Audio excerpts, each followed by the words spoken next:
It is Wednesday night. I did not have a chance to shave today, so it's kind of a mess.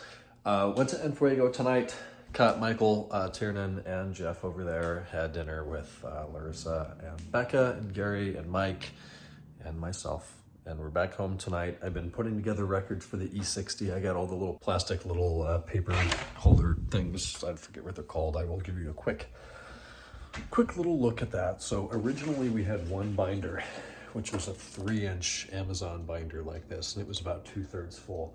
And I have not done any record keeping in paper in these binders since May 9th, 2021. The accident was May 21st, 2021. And now we have graduated. We've moved into 2 binders, the first of which is that thick. And it's partially this thick because I've added the plastic protectors to every single sheet of paper. So all of this, and you know my OCD.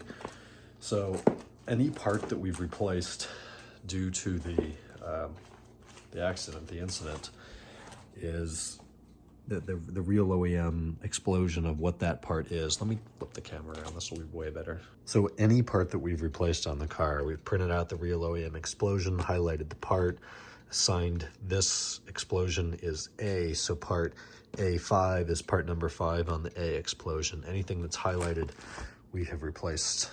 Look at the detail, every single part, all the way down, and it ends up like we run out of space in this binder. We move on to binder number 2. It starts with Charlie Alpha, rear bumper, Charlie Bravo, Charlie Charlie, Delta, Echo, Foxtrot, Golf, Hotel, India. Look at this, all the way down. And then every single receipt for every single part that has been ordered, with the date, with the price, with the location. Oh, OCD is a bitch. So that is the last 2 days putting that together. I will probably be the only person to ever really look at this. Here's the installation instructions for the antenna connector. Right before we did the manual transmission conversion, we retrofit the Sirius XM. And then here we have the manual transmission documentation I put together, college style. Nutty. Absolutely nutty. So we picked up the E60 today from Window Tint. They did the same to that as they did to mine. Lumar Formula One Stratos, 35% all the way around. I did not do the windshield. I went with the Dynotech, or the Dyno Shield S-Tech. Why can't I come up with that? S-Tech Dyno Shield exterior film. He did the interior Lumar film. We'll see which one I like better. I'm very willing to admit that I was wrong on Switch, so we'll see. Picked that up today. Can't roll the windows down for 2 days. The exciting thing for me today was I found some new software online from ECU Works, and I was finally able to add kind of a feature to my car that I wish came with it from factory. And that feature is sport mode memory. So if I get in the car right now, turn on sport mode, back it out of the driveway, turn the car off, immediately turn the car back on, it does not remember that sport mode was on. I have to turn it on again. So if I get used to driving it in sport mode, I get used to that sport throttle, I have to turn it on every single time I start the car. It wears the button out, it's an extra step. It wears the button out, it takes more time, and it wears the button out. So I don't want to deal with that. Now with this software, I was actually able to retune the ECU.bin and the ECU partial read.bin, I should say, and just have it remember, like, wherever I left it last time is where it's going to be next time. And I think that makes way more sense. It's how it should have been from the factory.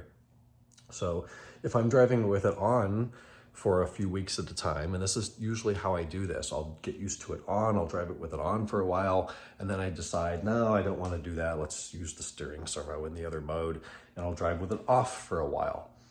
It will remember that setting, and it works. I couldn't be happier with it. And there's a bunch of other stuff in that software I can play with. So that's the difference on my car today. So I dropped it off for an alignment yesterday. I had an alignment right after the suspension work at Firestone in Los Angeles. It was like $100, shitty alignment. The car pulled left. You had to steer right to go left or steer left to go straight, whatever it was. Right after the suspension work. Then I brought it back down here. I had another alignment. It was much better, but perfectly straight. It was still a touch to the left. So finally, I took it to this Porsche shop in town, dropped it off. Stupid expensive, $350, 2 days for an alignment. I was very skeptical. I get the car back.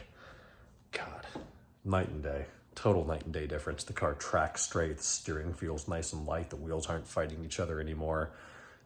Straight is straight. It costs money, but wow, the results speak for themselves. So great success there. Very happy to have it back and all dialed in. I'm gonna stop blabbing. Tomorrow is Thursday. I'll talk to you guys at the shop. Good night.